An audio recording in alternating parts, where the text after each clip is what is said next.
E.J. Jackson didn't expect his afternoon to turn into a spectacle. He had driven into town just to pick up a few supplies, some nails, a roll of duct tape, and a new wrench for his toolbox. The small-town hardware store was one of the few places where people still knew each other by name, where the cashiers made small talk, and the old-timers hung around near the entrance, sipping coffee and talking about the weather. He stepped inside, the bell above the door jingling as he adjusted his worn army jacket.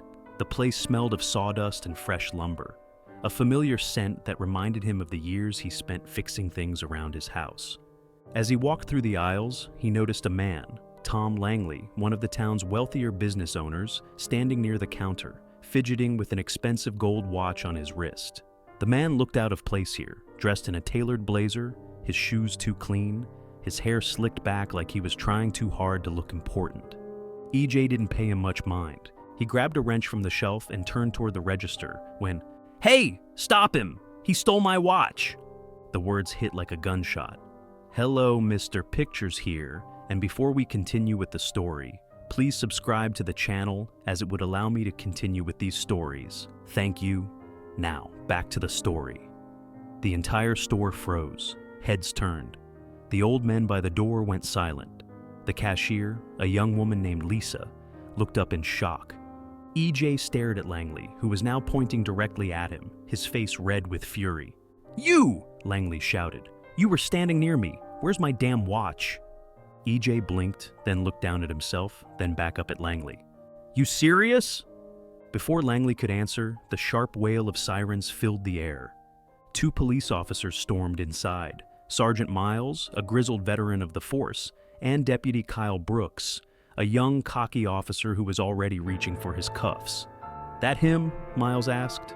Langley pointed again. "That's him. That's the guy." Brooks didn't hesitate. He moved in fast, grabbing E.J.'s arm, shoving him toward the counter. E.J. didn't resist, but he sure as hell wasn't going to stay quiet. "You mind telling me what the hell you're doing?" he asked, keeping his voice steady. Brooks patted down his jacket roughly, checking his pockets, his belt. Langley crossed his arms, watching smugly. "Where is it? Where's my damn watch?" E.J. exhaled through his nose. This wasn't about a missing watch. This was about power, ego, assumptions. He'd seen it before. The black man gets blamed first. Doesn't matter if he's innocent. Doesn't matter if he's the wrong one to mess with. Brooks kept searching, but his hands came up empty. Nothing in the pockets, no watch in his jacket. The crowd was watching now. The tension was thick, electric. Sergeant Miles finally spoke, his voice less sure than before. "Maybe we should check the cameras." Lisa, the cashier, cleared her throat. I was about to say the same thing." Langley scoffed. "What, you don't believe me? He was standing right next to me." E.J. looked at him, eyes cold, calculating. "Yeah? And where were your hands?" Langley faltered. E.J. smirked. He could already tell how this was about to end. Lisa pulled up the security footage on the monitor behind the counter. The entire store leaned in, watching, and there it was. Langley adjusting his expensive gold watch. Then, distracted by a phone call, he takes it off himself, setting it on a shelf while reaching for a box of nails. The man never even noticed. The store was dead silent. Langley's face turned pale. Brooks, still standing next to E.J., suddenly looked like he wished he was anywhere else. Lisa reached under the counter and pulled out the watch. "I found this earlier while restocking." E.J. stared at Langley. "You sure you want to stick to that story, Mr. Langley?" Langley opened his mouth, but nothing came out. E.J. took a slow step forward, his eyes locked on the man who had just tried to destroy his name in front of an entire store. "This was never about the watch, was it?" Langley stammered. I thought..." "No." E.J. shook his head. "You didn't think, you assumed." Brooks stepped back, swallowing hard, realizing his mistake. Sergeant Miles exhaled slowly, rubbing his face.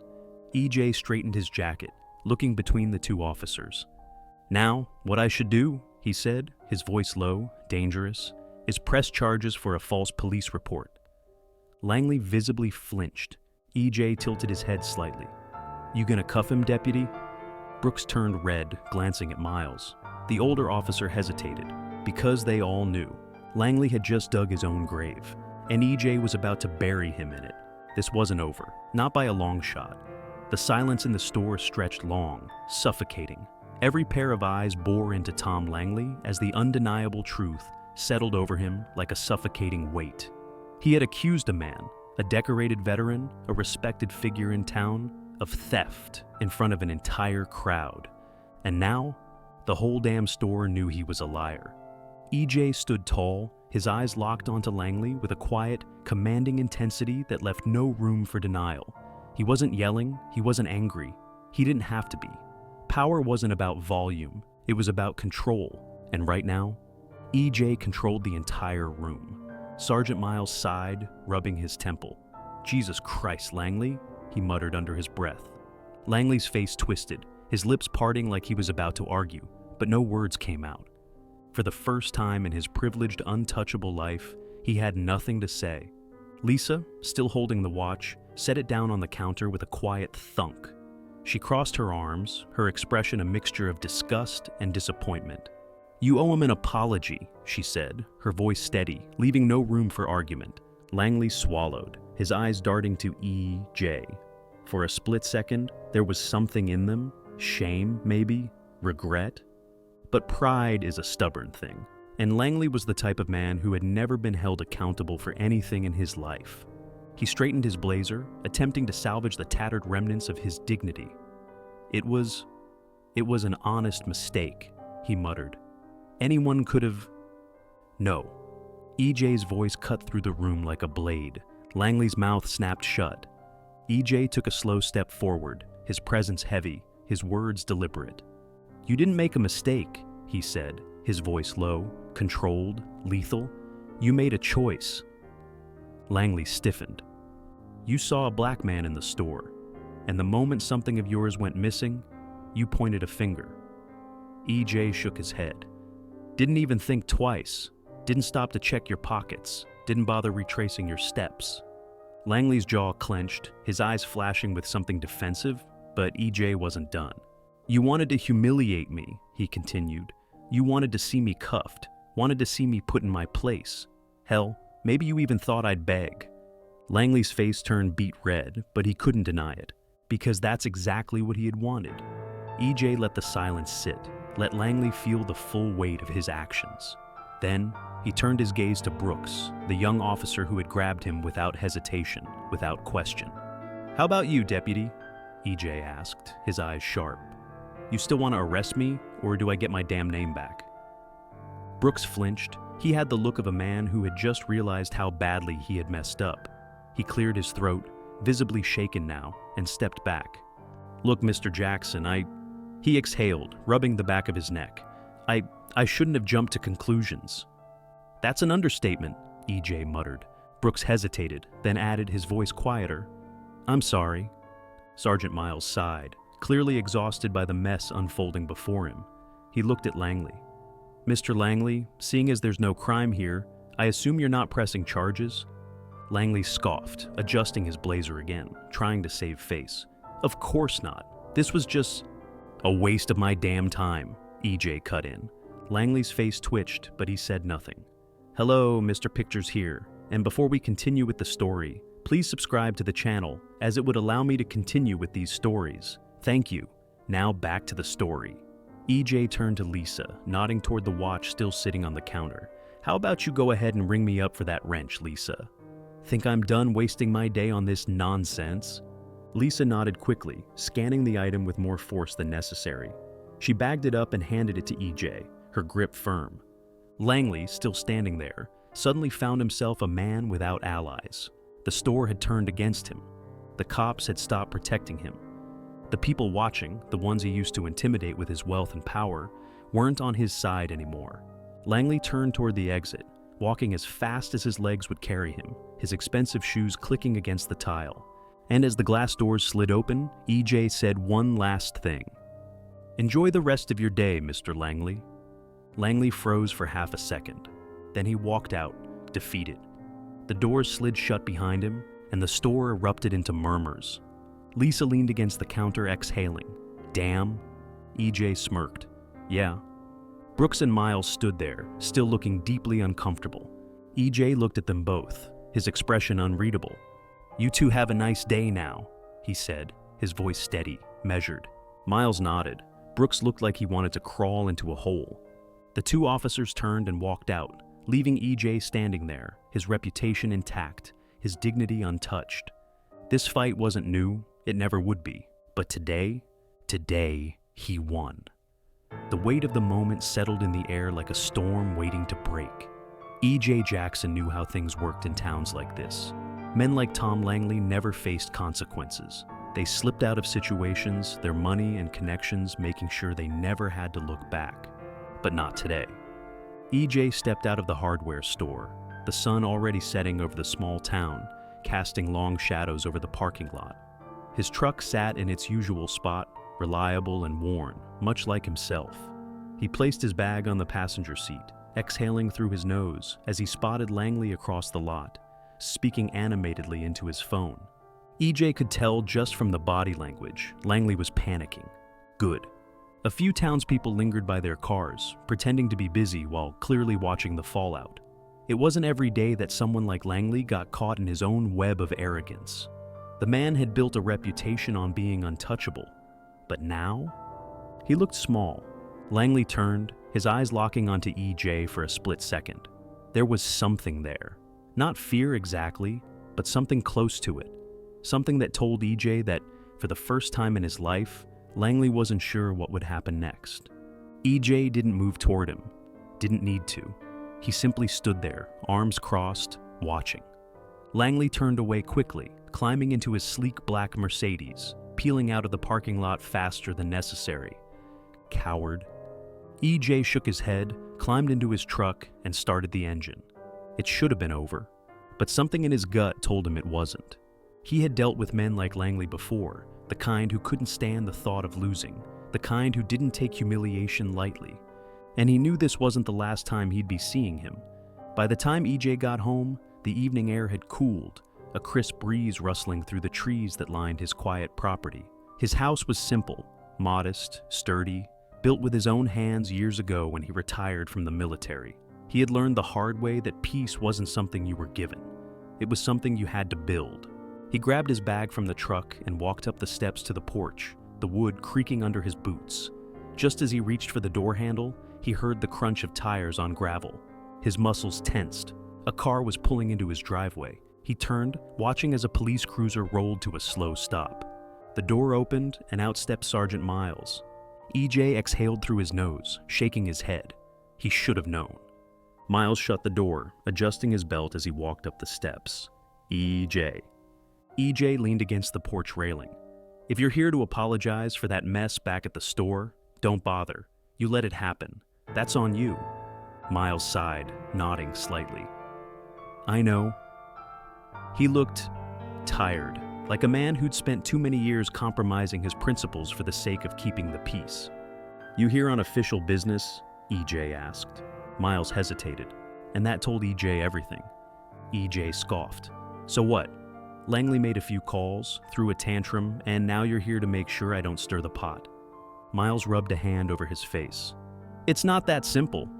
EJ narrowed his eyes. It's always that simple. Either you're doing what's right, or you're doing what's easy. And you, Sergeant, have spent a lot of years choosing easy. Miles winced, looking away. I didn't come here to argue with you. Then why the hell are you on my property? Miles exhaled, shaking his head. Langley, he's threatening to sue. EJ let out a short, humorless laugh. For what? Getting caught lying in front of half the damn town? He's calling it defamation, Miles muttered.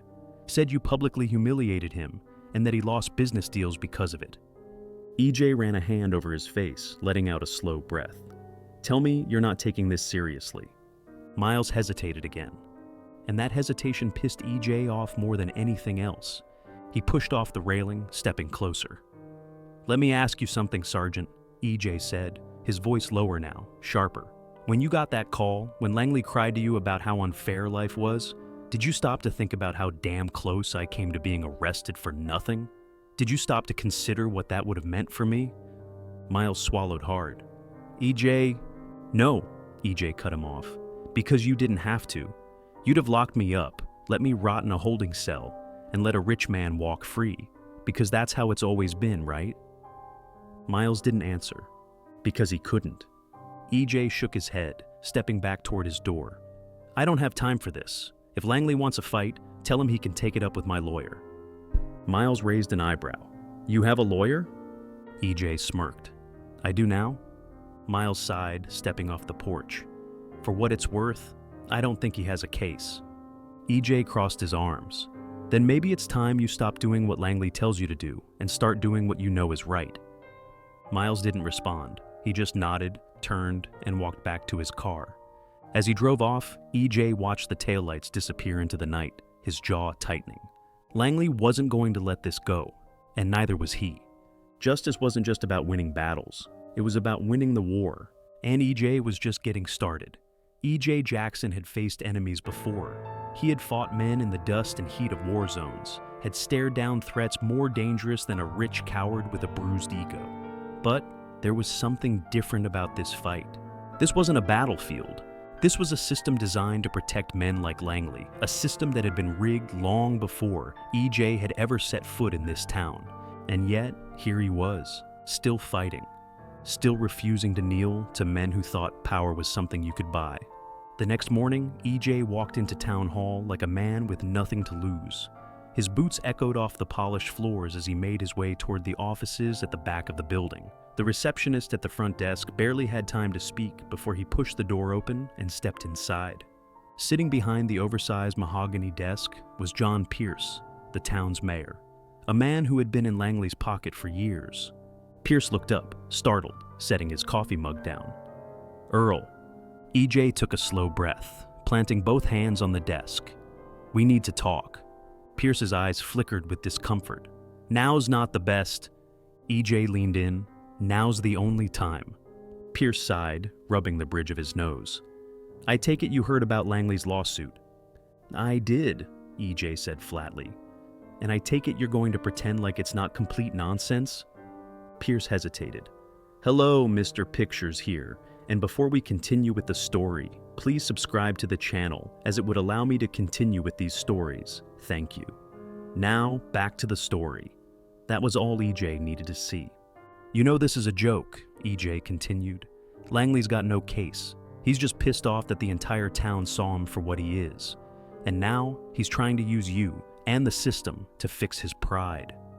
Pierce exhaled. EJ, listen. No, EJ cut him off. You listen, because I've had just about enough of this town protecting men like him. Pierce looked exhausted. What do you want me to do? The man's got money, lawyers, and I've got the truth. EJ pulled out his own folder, setting it down on the desk with a heavy slap. Pierce frowned, flipping it open. Inside were documents, testimonies, records. Langley's name was on more than a few of them, because this wasn't the first time Langley had falsely accused someone. It was just the first time he'd been caught in public. Pierce's face paled as he read through the pages. Where the hell did you get all this? EJ smirked. I do my homework. Pierce flipped to the last page, his fingers tightening. This is bad. Yeah, EJ said. Real bad. Pierce set the file down, sighing deeply. EJ straightened, crossing his arms. So, here's what's going to happen. You're going to publicly denounce this lawsuit and make it clear that no court in this county is wasting time on it. You're going to distance yourself from Langley and the rest of his corrupt circle. Pierce looked up. And if I don't? EJ smiled, slow and dangerous. Then I take this file to the state attorney general and make sure Langley and everyone protecting him gets buried. Pierce exhaled, his face lined with stress. Damn it, Earl, he muttered. Choose, John, EJ said simply. Easy or right? The silence stretched, then finally Pierce nodded. I'll take care of it. EJ turned toward the door. Before he left, Pierce called after him. You really don't back down, do you? EJ paused, glancing over his shoulder. Not for men like Langley. And then he was gone. By the time the news broke, Langley's lawsuit had completely collapsed. The official statement from the mayor's office was clear. The case had no merit, and Langley's history of false accusations was under review. Langley's name was dragged through the mud. Local businesses cut ties, and just like that, The untouchable man became untouchable for real. EJ watched it all unfold from the comfort of his porch, a cold beer in one hand, his phone in the other. A text came in from Lisa, the cashier at the hardware store. "Looks like Langley's skipping town. Guess he didn't like being on the other side of things." EJ smirked, typing back. "Shame." He set the phone down, stretching as he leaned back in his chair. This fight had been a long time coming. Justice had come slow. But when it arrived, it came hard. Langley thought he could take everything from him, but all he did was hand EJ his biggest win yet, because karma never misses.